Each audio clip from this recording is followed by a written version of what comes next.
Bueno, esta noche estoy en la grata compañía de Fernando Villarán. Usted recordarán, ha sido titular de la cartera de Trabajo y Promoción Social y actualmente él se desempeña como decano de la Facultad de Ingeniería y Gestión de la Universidad Antonio Ruiz de Montoya. Por un tema que desde hace algunos meses viene causando cierta interés, pero de alguna manera también ciertas dudas. Este plan de industrialización que anuncia el gobierno, que lo expresa a través del propio presidente de la República, el ministro de Economía, pero que aún no terminamos de entender, digamos, cómo se va a desplegar, qué supone en cuanto el tema de la industrialización. Hace décadas atrás el tema de la industrialización se entendía, tenía otro tipo de connotación. Digamos, nos hacía retornar a estos esquemas cepalistas de los años 50, de los 60, pero hoy cuando se habla de industrialización, quizás deberíamos estar atentos a pensar en otro tipo de cosas. Para hablar un poco sobre eso y sobre la necesidad que tiene el Perú de mejorar su productividad, su competitividad, su eficiencia, estamos en la compañía de Fernando Villarán. ¿Cómo está, Fernando? Buenas noches, un gusto tenerte con nosotros. Encantado de estar en tu programa. Bueno, yo cuando se lanzó este plan, no sé si tú sentiste las mismas dudas que yo, ¿no es cierto? Bueno, hubo muchas expectativas, estuvo preparándose casi un año entero para la reunión de la ONUDI, que fue una reunión mundial en Lima, y se suponía que ahí se iba a presentar, total no se presentó. Fue una, digamos, desilusión, no solamente para los peruanos, sino para la gente que vino de otros países, ¿no? Parece que fue un frenazo más bien político que otra cosa, ¿no? Porque parece que tenían pensado hacer algo y como con Repsol se pararon a la mitad del camino, ¿no? Pero no sé, digamos, deberíamos entender la industrialización como la entendíamos hace 30, 40 años, yo creo que es otra cosa. Definitivamente no, yo creo que ya, digamos, los esquemas de la CEPAL han quedado en el pasado y de hecho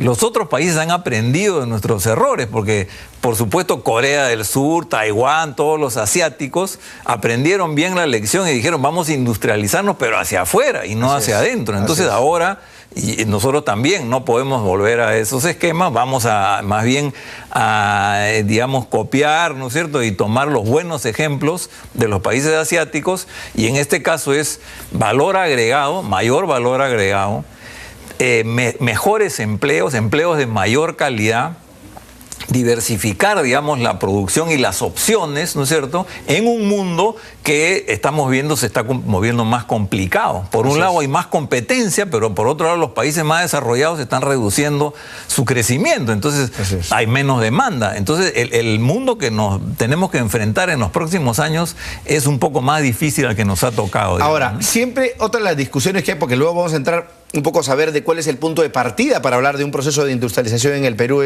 siempre se discute, sí, pero en realidad Perú, como otros países de América Latina y del tercer mundo, dependen mucho de su exportación de materias primas.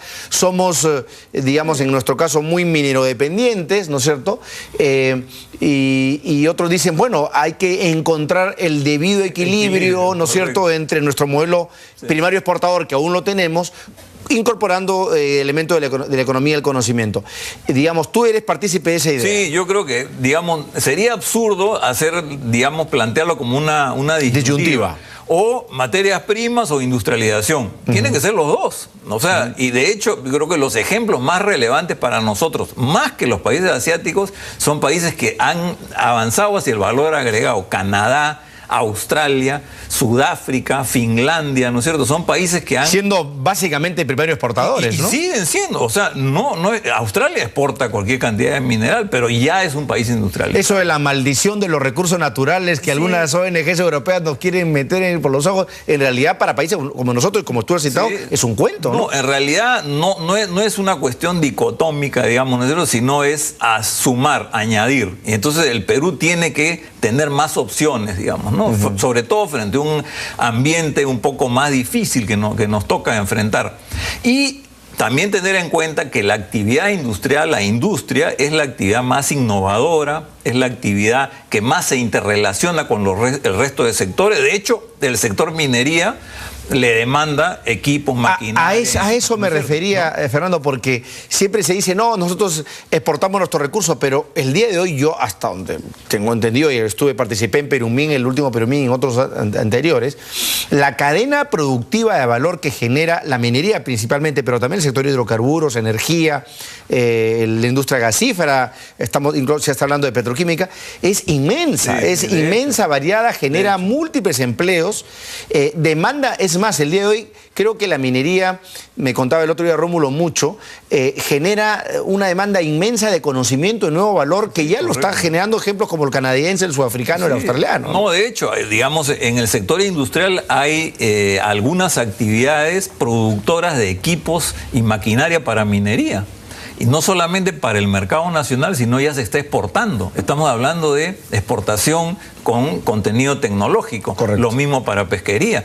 Lo que pasa es que tenemos que maximizar eso. Yo creo que eso no se debe dejar espontáneamente al mercado, porque eso nos puede demorar digamos unos más años o muchos años, cuando en realidad necesitamos rápidamente reaccionar. ¿Y qué tenemos que hacer en ese caso, Fernando? Aprovechar, pues, no, todos estos recursos producto de nuestra condición, digamos, de exportadores primarios, pero para invertirlos en conocimiento, educación e investigación tecnológica y nuevas plantas, digamos, productivas que diversifiquen la producción. Por ejemplo, tú que vienes del mundo de la academia, una universidad además del nivel y el prestigio de Antonio Ruiz de Montoya, que está sumamente preocupada en ese tema. Tú sabes que a propósito, hablando de la minería, del canon que genera la actividad minera, buena parte de ese recurso teóricamente debió ir a parar a la labor de las universidades, en investigación y desarrollo. Correcto. Pero yo estoy casi seguro, igual que tú, me imagino, que si uno pregunta, oye, ¿qué se ha hecho en estos 5 o 8 años del boom minero en el Perú? Yo imagino que muy poco. No,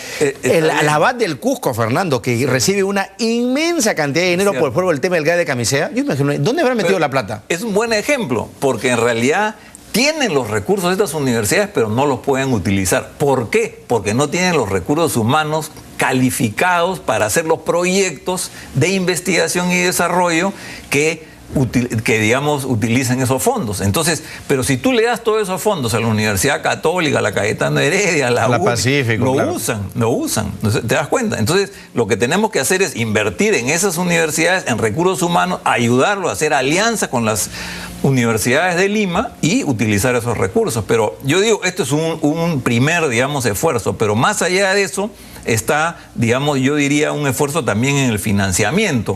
¿Tú ves ahí hay una limitación? Sí, yo también creo. ¿Por qué? Digamos, los países que son más exitosos en industrialización, como en el caso de Brasil, en el Perú y Chile, que está avanzando a pasos, digamos, bastante fuertes en esa dirección, tienen instituciones financieras fuertes. Banco Nacional de Desarrollo Económico y Social, BNDES, brasileño, que es más grande que el Banco Interamericano. Es inmenso. Y en Chile, Corfo. Corfo es una palanca financiera muy importante para nuevos proyectos más riesgosos.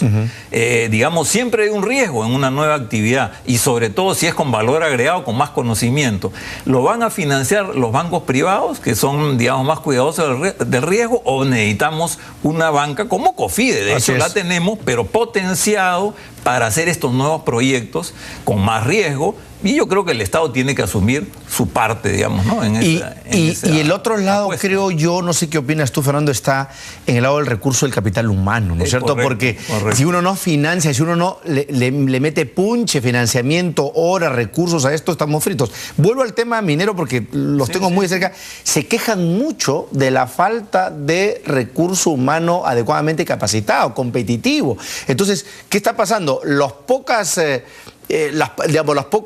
talentos que puedan haber en el sector minero energético terminan siendo exportados a otros países porque pues los demandan y no hay la suficiente capacidad para abastecer las necesidades del sector peruano. Me imagino que en el sector industrial manufacturero debe pasar algo similar. Sí, pasa. En realidad lo que necesitamos es, digamos, formar ingenieros, ¿no?, técnicos. Acá hay un gran déficit en la educación superior tecnológica. Así es. Todo el mundo quiere tener, digamos, título universitario, cuando en Alemania, Italia, Estados Unidos hay una proporción entre, digamos, profesionales y técnicos. Eso, por ejemplo, es un tema que yo sepa no se está abordando suficientemente. Y en los propios profesionales tienen que ser profesionales con una buena calidad de formación, porque las actividades son cada vez más complejas. Y esa complejidad va de la mano con mayores remuneraciones, que también queremos, digamos. O sea, ahorita nos estamos desarrollando en sectores primarios y en servicios. Muchos dicen, bueno, ok, creamos un nuevo centro comercial, pero estamos creando cadena de supermercados, cadena de farmacias. ¿Cuántos sueldos se está pagando ahí? O empresas de seguridad.